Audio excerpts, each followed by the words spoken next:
Olá, alunos, tudo bem com vocês? Eu sou o Wesley, essa é a nossa primeira aula do curso de Biologia Celular, dentro aqui do mérito do ensino superior. E hoje nós começaremos aqui a discutir os conceitos do que é uma célula e quais são os mecanismos comuns a todo e qualquer ser vivo. Então, os objetivos dessa aula essencialmente são, primeiro, compreender o que é a biologia celular como área de estudo, passando-se aqui pelo conceito do que é célula eucarionte e célula procarionte, as possíveis aplicabilidades da biologia celular dentro da ciência e também aqui nas aplicações do dia a dia.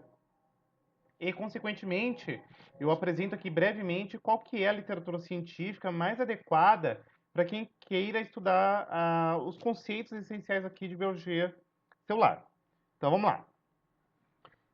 O objetivo macroscópico da biologia celular, quando você estuda ela, é basicamente você compreender a estrutura e o funcionamento de uma célula, e a gente vai ver que a célula é a unidade que define um ser vivo, e, consequentemente, a gente pode, a partir do entendimento tanto estrutural quanto funcional de uma célula, entender a aplicação em áreas como, por exemplo, a genética e aí o desenvolvimento de espécies vegetais, animais, a saúde humana e veterinária e, consequentemente, compreender também aspectos tanto evolutivos quanto ecológicos. O fato é que, quando a gente pensa em biologia celular, pessoal, é importante que vocês tenham muito bem definidos aí, muito bem ciente na mente de vocês, que é uma área fundamental dentro da biologia, porque ela serve como alicerce para que a gente consiga compreender outras aplicações dentro da biologia. E nesse sentido, as literaturas de praxe, de apoio para compreender os conceitos de biologia celular são, basicamente, o Fundamentos de Biologia Celular do Alberts, o Biologia Celular e Molecular do De Roberts, e se tem aqui o Lidost também, que é o Biologia Celular e Molecular. Não menos importante, nós temos aqui o Junqueira, que embora eu, Wesley, ache que não é o mais adequado para o estudo de biologia celular. Eu recomendo fortemente os Fundamentos de Biologia Celular e o Biologia Celular e Molecular do Lidos. Beleza? E aí, se a gente olhar aqui, por exemplo, um boi, jacaré, uma ovelha, cavalos, peixes, porquinhos, periquitos e por aí vai, ou até mesmo batata, milho, as mais diversas flores que existem, frutas, pseudofrutos e etc., ou até mesmo a gama de grandes e pequenos micro-organismos que são existentes aí na natureza, eu pergunto a vocês a seguinte pergunta: o que há de comum entre todos esses seres vivos? E a resposta de pronta exatidão que vocês devem dar é o seguinte: todos os organismos vivos são constituídos por unidades significativas básicas que a gente denomina como células. Portanto, todo e qualquer ser vivo ele é constituído por unidades funcionais e estruturais, a quais nós denominamos como células. E aí, já pegando esse gancho aqui, a gente precisa agora conceituar a teoria celular. E a teoria celular nos traz o seguinte: a menor unidade de um ser vivo, ou seja, qualquer ser vivo que a gente venha estudar, ele é constituído por células. E as propriedades, tanto morfológicas quanto fisiológicas, isto é, tanto forma quanto função de um organismo, depende das propriedades de suas células. E por conseguinte, a gente precisa entender que as células se originam unicamente a partir de outras células pré-existentes, beleza? E, além disso, a sua continuidade se mantém devido à transmissão do seu material genético ao longo das gerações, que é a hereditariedade.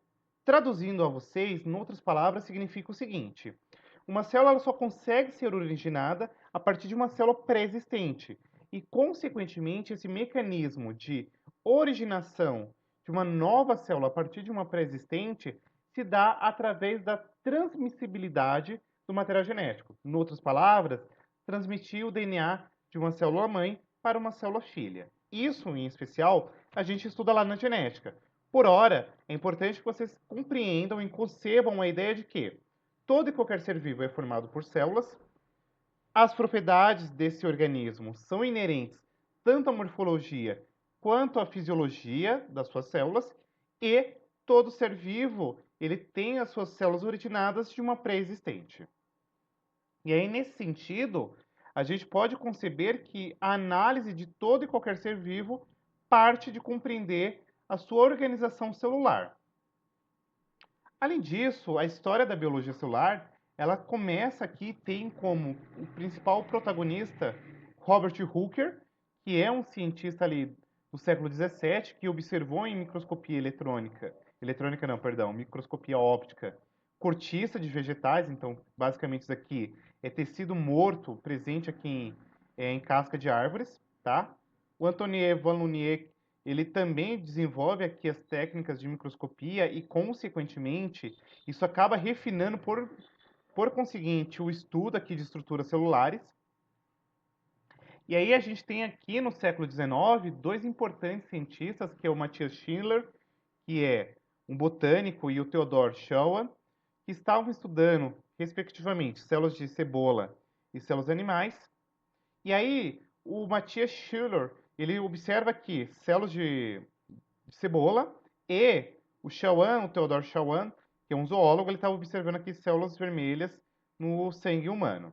O fato é que tanto o Matias quanto o Schauer encontraram o seguinte: todos os animais são constituídos por células, da mesma forma a qual todas as plantas são constituídas por células.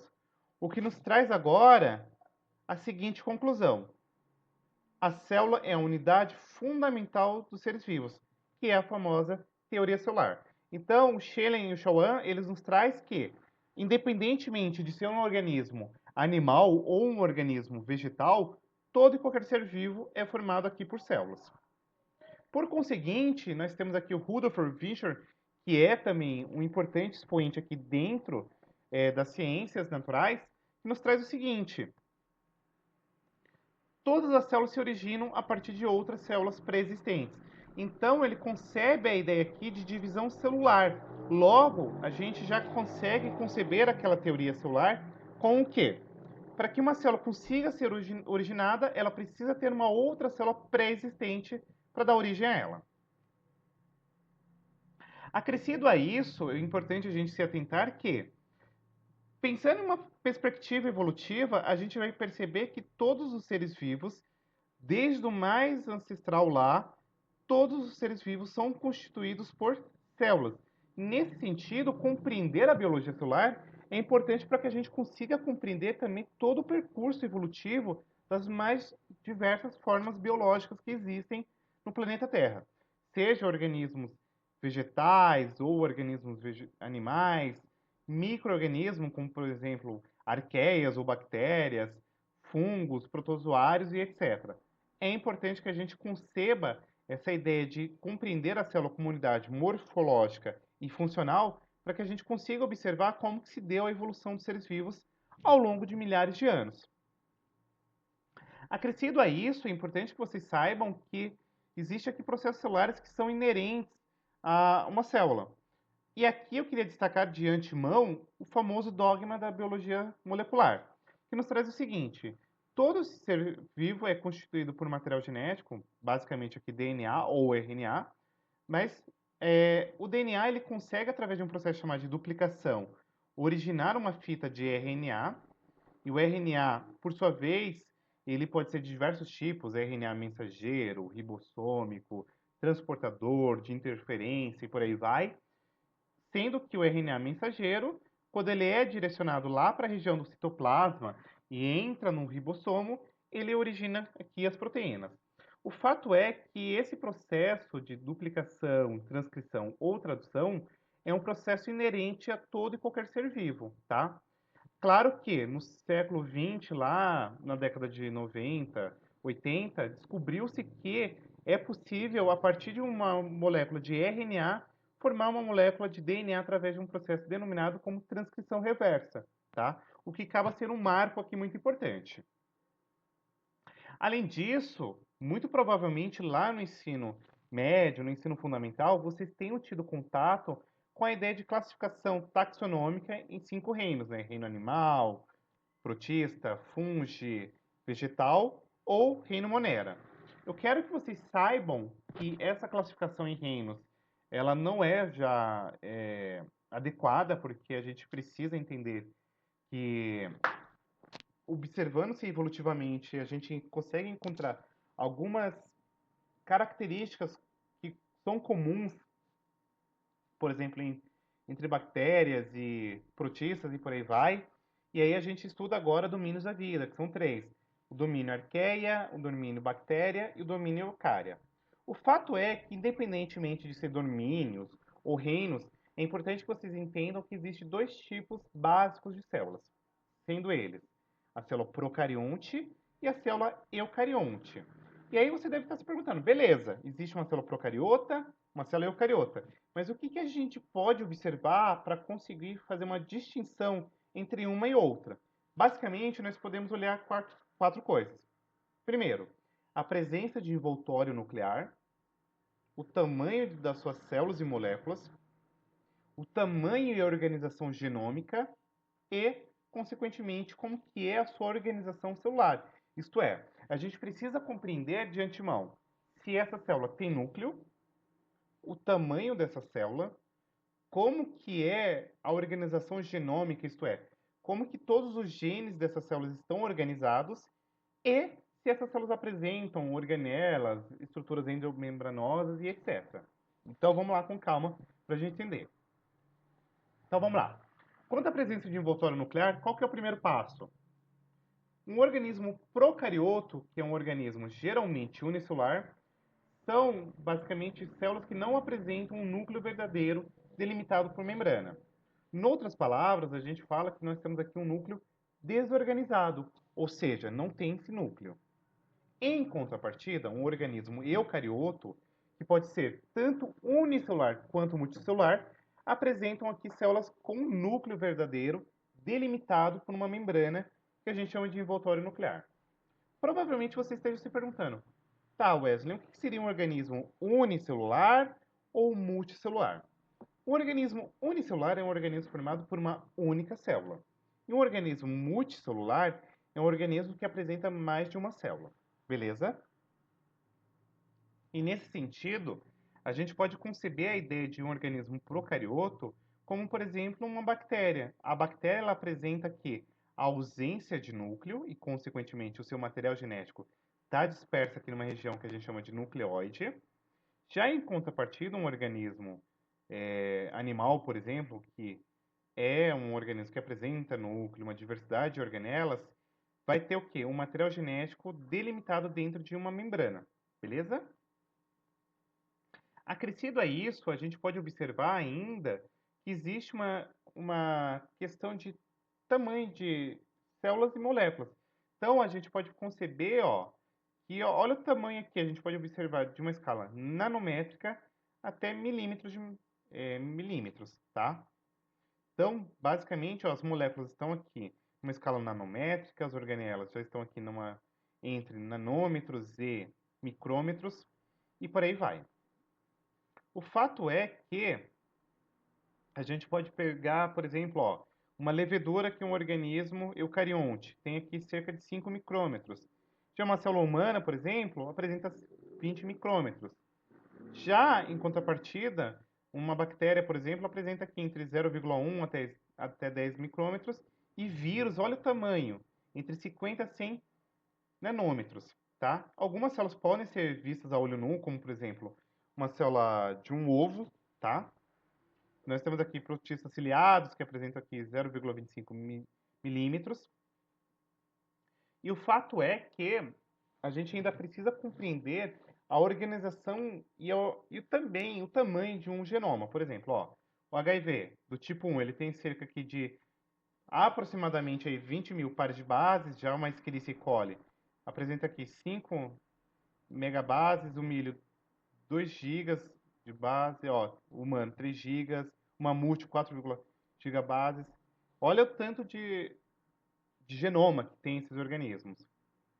E, por fim, a organização celular, já voltando lá ao conceito de procarionte e eucarionte, é importante você se ater que existem três tipos fundamentais. Ó.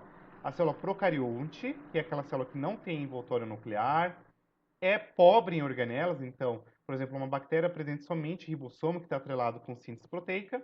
Já a célula eucarionte, ela pode ser animal, tá? Ou vegetal. E aí, entre uma e outra, tem algumas distinções. Por exemplo, na célula eucarionte animal, a gente tem, por exemplo, a presença de centríolos.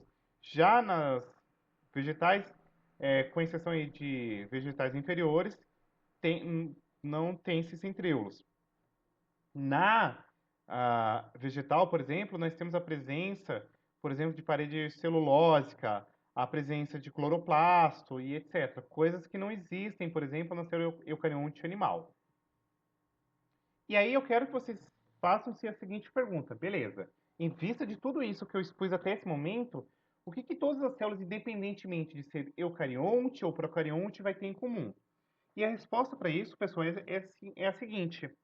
As células constroem e degradam moléculas. Então, as células apresentam metabolismo. Metabolismo, simplificadamente, nada mais é do que o conjunto de várias reações químicas que ocorrem dentro de uma célula, sendo reações que a gente pode denominar como reações anabólicas ou reações de síntese e reações catabólicas, que podem ser reações simplesmente atreladas com degradação. Em outras palavras, a gente pode ter uma situação na qual a gente vai ter várias vias metabólicas. Provavelmente você já tem ouvido falar do ciclo de Krebs, cadeia transportadora de elétrons, glicólise, via das pentoses fosfato e etc. Em outras palavras, a gente pode entender que as células, independentemente de ser eucarionte ou procarionte, elas vão ter reações metabólicas, ou seja, elas vão realizar reações tanto de síntese quanto de degradação de moléculas intracelularmente. Não menos importante, a gente precisa se atentar que tanto essas reações anabólicas quanto catabólicas visam fornecer ATP, que é a moeda energética para que a célula consiga realizar os seus mais diversos processos aí, funcionais. Além disso, a gente pode ainda conceber que as células, independentemente de ser eucariontes ou procariontes, elas têm aqui rearranjos de formas e, consequentemente, de movimentação. Em outras palavras, a gente pode entender, por exemplo, numa célula de um fungo. Você pode ter fusão de hifas aqui que está atrelado com o dictário infeccioso, ou até mesmo com um processo reprodutivo. A gente pode ter aqui a organização das fibras do fuso mitótico para que aconteça divisão, ou até mesmo a organização de proteínas do citoesqueleto para que aconteça transporte de nutrientes aí dentro de uma célula. Por exemplo, ó, você pode ter aqui o crescimento do fungo no tecido meristemático da cana, tá? E aí tem diversas coisas que podem estar atreladas com alterações morfológicas e, consequentemente, de movimentação das células para fazer aí as mais diversas funções.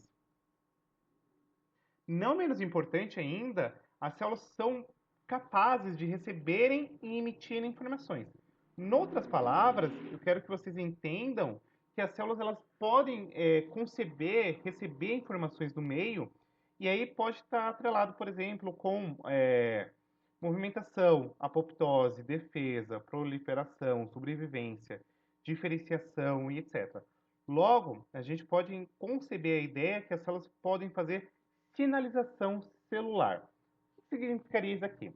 A célula recebe um determinado estímulo e, a partir desse estímulo, ela vai fazer uma série de alterações intracelulares que vão aí acabar resultando numa resposta frente ao estímulo sinalizador. Não menos importante, e essa parte eu acho linda, as células conseguem regular sua expressão gênica. O que significa isso? As células elas têm um aparato de várias proteínas que vão regular a tradução de genes, ou seja, as células elas conseguem controlar a expressividade gênica.